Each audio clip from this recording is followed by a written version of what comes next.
Hello everyone, assalamu alaikum. This is me Rabbi and welcome to my Mototon Facebook page and YouTube channel. So আশা করি সবাই ভালো আছেন।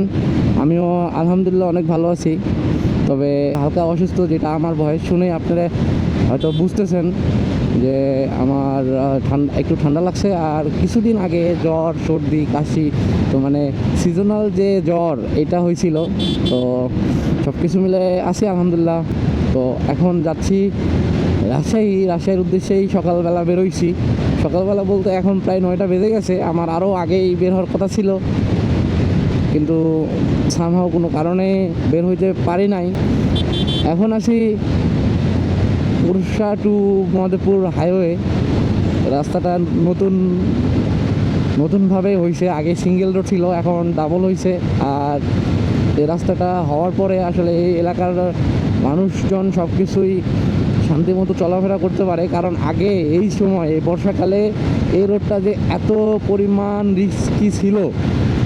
Risky ছিল এবং এত বেশি। তো তার আগে একটা কথা বলি যে আমাদের এই রোডটাতে আপনার সিজনাল যে জিনিসপত্রগুলো, যেমন সিজনাল যে আম ধান, তো এখন এই যে আপনারা দেখতে পাচ্ছেন ধান কাটার মৌসুম, এবং ধান এগুলো যে বাজারে নিয়ে যাচ্ছে এই এলাকার লোকজন। তো এই ধানের গাড়িগুলো বড় বড় ট্রাক, তো এই ট্রাকগুলো এই রোড দিয়ে চলাফেরা করে, হাজার গাড়ি আর কি, হাজার ট্রাক এই রোডগুলো দিয়ে চলাফেরা করে। আর এত পরিমাণ রিস্কি ছিল। তো আলহামদুলিল্লাহ অবশেষে রিসেন্ট এই 2-3 মাস হচ্ছে, রিসেন্ট 6 মাস হচ্ছে আমাদের এই রোডগুলো আমরা এখন ডাবল পাইছি, এবং এখন এই এলাকার লোকজন শান্তিমতোই চলাফেরা করতে পারে, এবং সব কিছুই যোগাযোগ ব্যবস্থাটা আসলে আগের চাইতে অনেকটাই উন্নত হয়েছে এই রোডটার কারণে।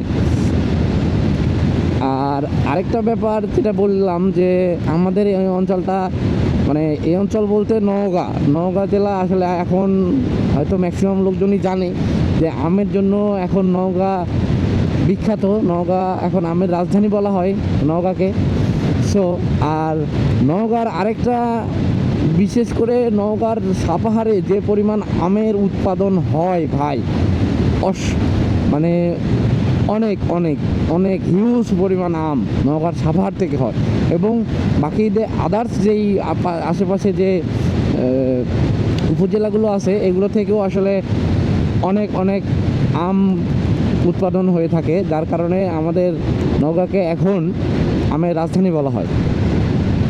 আর তাহলে তো বুঝতেই তো পারতেছেন যে এই রোডগুলো আসলে আমাদের এই এলাকাটার জন্য কতটা গুরুত্বপূর্ণ। আর এই যে আমাদের এই এলাকাটাতে এখন ধান কাটার মৌসুম চলতেছে, এখন তো কী বলবো, আসলে হাজার টন ধান এই অঞ্চলটা থেকে যায়। তো আমি এখন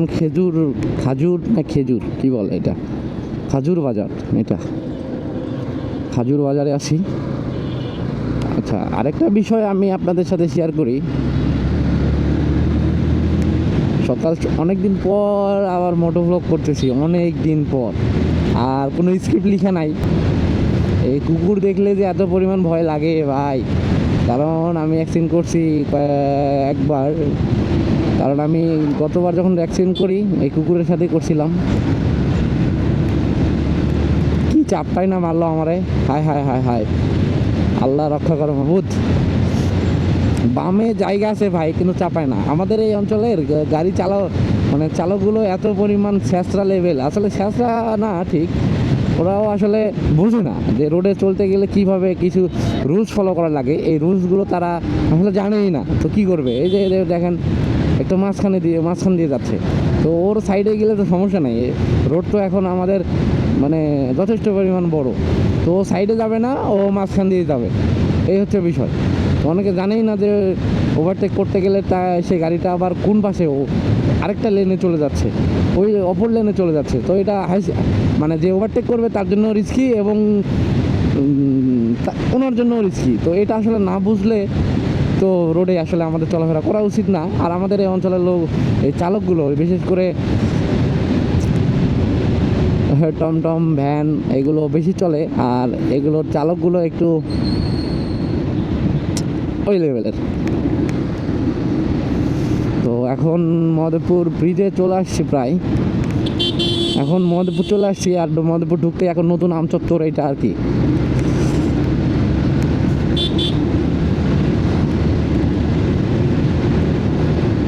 সামনে মহাদেবপুর ব্রিজ, এটা নতুন বলা চলে আর কি। নতুন বলতে এটা অনেক দিন আগেই চালু হয়েছে। এই হচ্ছে মহাদেবপুর ব্রিজ, আর এটা হচ্ছে আত্রাই নদী, ওপাশে পুরাতন ব্রিজ, আশা করি দেখতে পাচ্ছেন। ওইটা পুরাতন ব্রিজ মহাদেবপুরের ওপাশে, এটা নতুন ব্রিজ। নিচ দিয়ে বয়ে গেছে মহাদেবপুরের পাশ দিয়ে বয়ে গেছে আত্রাই নদী। তো ছোট শহরগুলো আসলে সুন্দর, মহাদেবপুর অনেকটাই উন্নত। এটা আমরা আমাদের এই এলাকাটার মধ্যে হয়তো বা ম্যাক্সিমাম লোকজনই জানি যে মহাদেবপুর অনেকটাই উন্নত। তো শুনতেছিলাম যে এবার নাকি মহাদেবপুর পৌরসভা হওয়ার কথা ছিল, মহাদেবপুর নাকি পৌরসভার হওয়ার কথা ছিল, বাট মহাদেবপুর না, আত্রাই পৌরসভা হিসাবে ঘোষণা করা হয়েছে।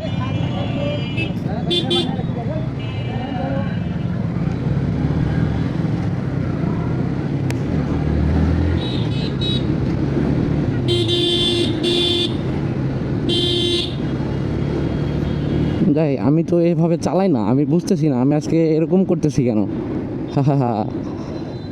আমি সাধারণত এভাবে রাশ চালাই না কখনোই।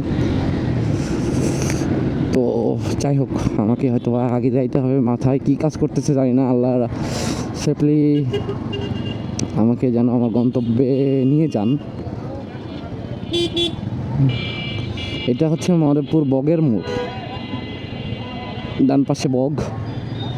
এটা হচ্ছে মহাদেবপুর বকের মোড়, বকের মোড়, নট বাকের, বকের মোড়।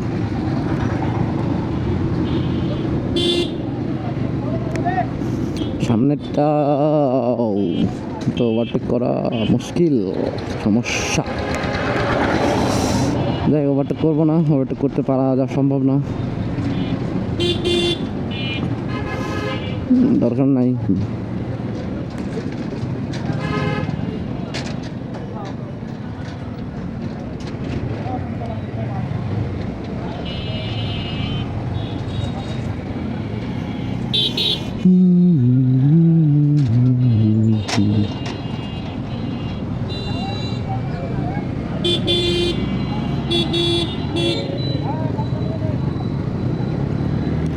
তো ট্রাফিক রুলস অবশ্যই মানতে হবে, আর বিশেষ করে মাঝে মাঝে আমিও মানি না। এটা আসলে আমার খুব বড় একটা অন্যায়, বড় মাপের, বড় লেভেলের একটা অন্যায় করি আমি, এবং যারা মানে না তারাও খুব বড় একটা অন্যায় করে। আজকে কিসের জানি পরীক্ষা আছে আমি জানি না, হয়তো বা এসএসসি পরীক্ষা তো শেষ মেবি, ও হোয়াটএভার। এখন এই পাম্পগুলোতে তেল ছিল না, এখন তেলের অবস্থা দেখেন। একটা গাড়ি ভাই কয়েকদিন আগে হিউজ পরিমাণ গাড়ি লাইনে দাঁড়ায় তেল নিত, জানি না এটা কিসের কারণে, আমাদের কারণেই হয়তো বা।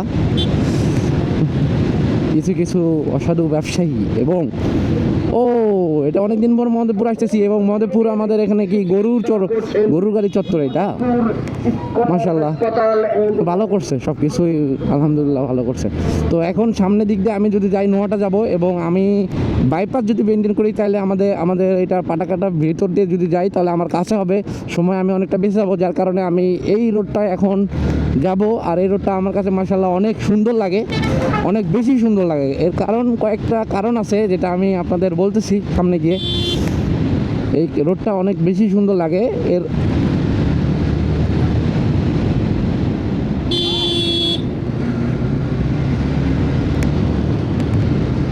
এই রোডটা আমার কাছে অনেকটাই সুন্দর লাগে। আমি রাজশাহী গেলে ম্যাক্সিমাম সময় এই রোডটা দিয়েই যাই, আর এই রোডটা দিয়ে যাওয়ার কারণ হচ্ছে আমার সময়ও কিছুটা বেঁচে যায়, এবং আমি সেফলি রাইড করতে পারি, কারণ গাড়ি ঘোড়ার চাপ অনেকটাই কম।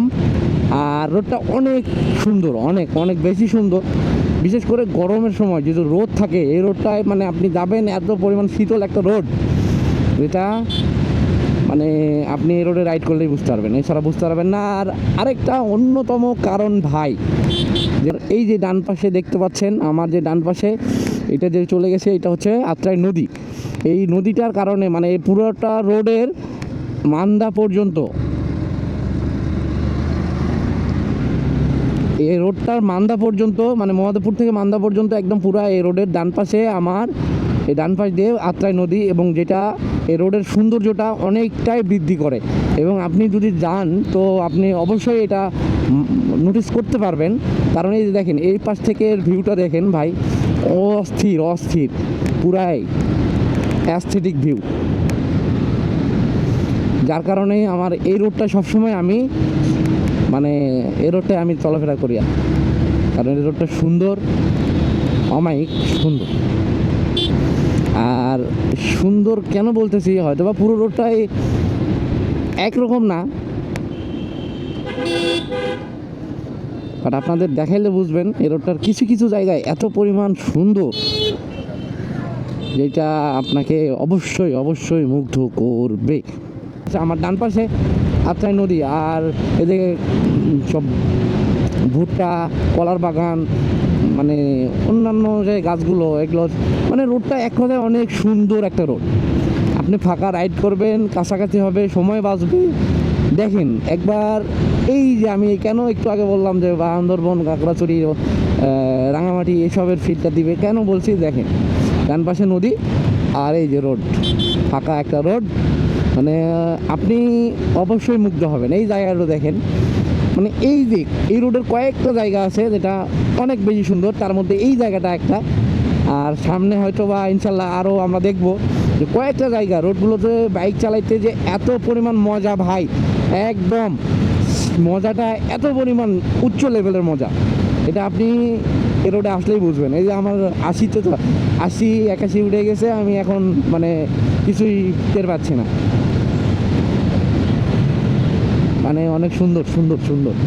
এই যে দেখেন, আহা কেন মজা লাগে, এই যে এইটা দেখলে বুঝবেন।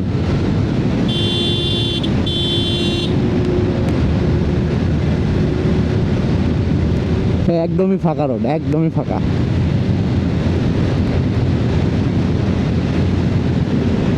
দেখে তো আসলে স্বাদ পাওয়া সম্ভব না।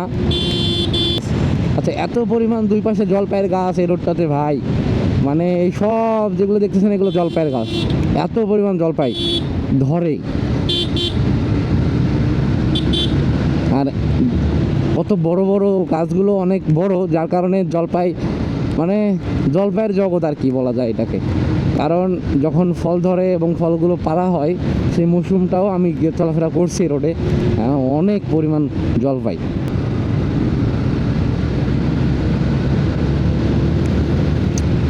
সে রোডের সৌন্দর্য আসলে বর্ণনা করে বোঝানো মুশকিল, এটার জন্য আপনাকে রোডে আসতে হবে।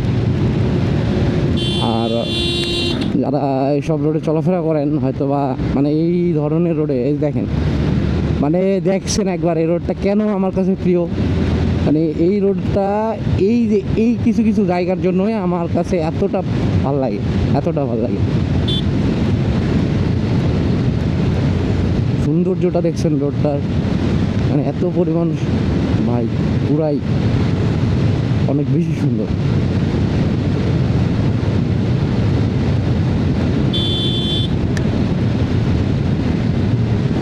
সামনে আরেকটা ভিউ আছে, সামনে আরেকটা সুন্দর জায়গা, মানে রোডটাই আপনার কাছে সুন্দর লাগবে।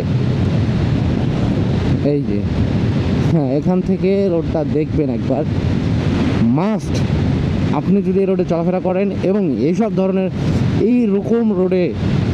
এই ধরনের রোডে চলাফেরা করেন, অবশ্যই আপনার কাছে ভালো লাগবে। এই আর আমি চলে আসছি মান্দা, তো বাকি কথা আপনাদের সাথে একটু পরে গিয়ে বলতেছি।